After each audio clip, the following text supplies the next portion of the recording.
Hi, everybody, and I hope you got the hint that today we're talking about Beyonce. So, after teaching us how to get a ring on it, Queen Bee is teaching us how to get a better life.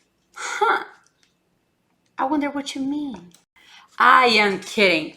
However, this is about the great resignation and how Queen Bee got into that trend because she's brilliant and she made a song that correlates and in some cases helps inspire people to quit their jobs. It's a huge momentum. Everybody knows about it, so let's dig in. Oh, baby, you won't break my soul. Over the past 12 months, approximately 6 million Brazilians have actively left their jobs. Not got fired, not laid off, they quit. And this is a sizable number for a third world country with a lot of social issues. But if you take into consideration that in the United States, there's an average of 4 million people quitting their jobs a month, that's absurd.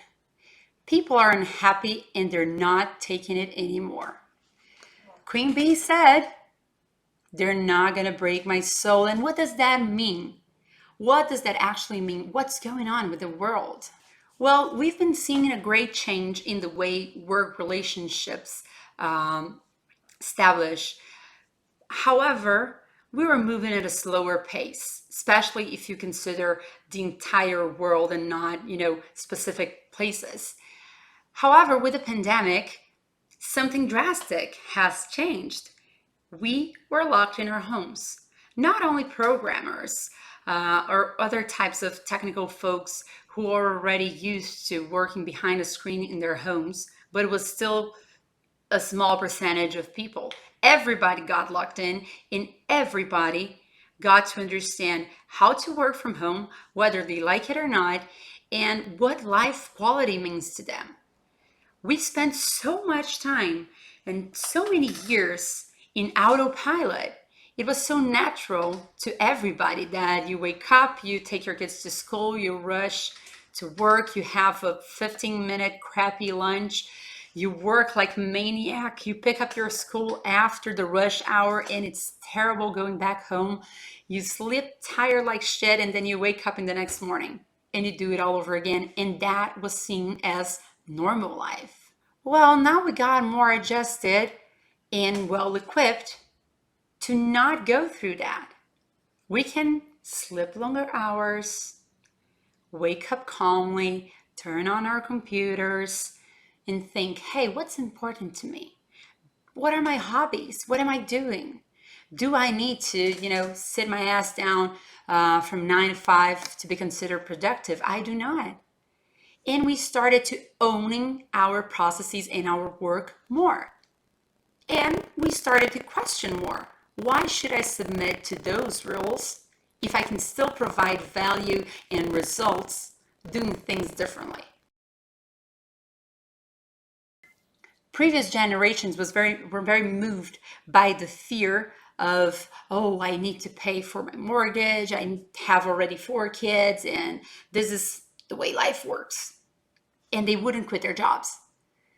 We are already the generation that started to quit. It started to say, no, I want to be happy at a job, even if it meant, still a 9 to 5, but a job we actually wanted to be.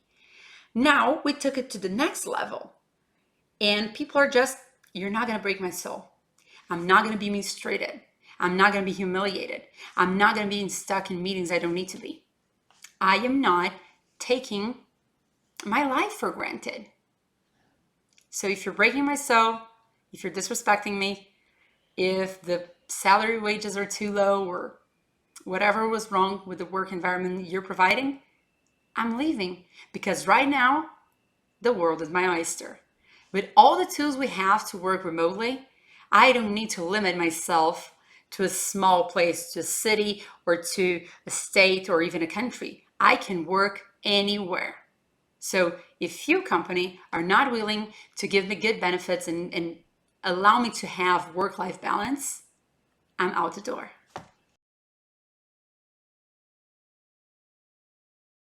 Researchers have shown that only 20% of the workforce is actually engaged on their current positions, which means roughly 80% of people are trying to get out. Maybe not actively. So the number of people that are actually engaged in searching for more things, for different things, and interviewing like maniacs, it's about 1 out of 5. So let's say 20%. But still, 20 very engaged to stay, 20 very engaged to leave, and all the other ones in the middle could be out the door as well. How would you feel if you were an employer? Would you turn the other way or get smart and start thinking about retention strategies and employee happiness in the workplace? The next video will continue this topic because I don't want to, take too much of your time, but it will have one side, employer, what could you be doing to avoid this from happening with your company? Number 2, employee, if you're quitting your job, what's a good strategy or good ideas for you to find a new and better place and be happier? In the end, I think it's the right people to the right place and finding the exact match for both. It should be, the perfect fit. And we'll keep talking about it. But yeah, I like that trend. I think I have always had that in me, the, don't break my soul thing and fighting about being happy at work, because it's so important for me to work. And I spend so much time of my life with this. And I'm glad to see people taking charge of their lives. See you again in a few days.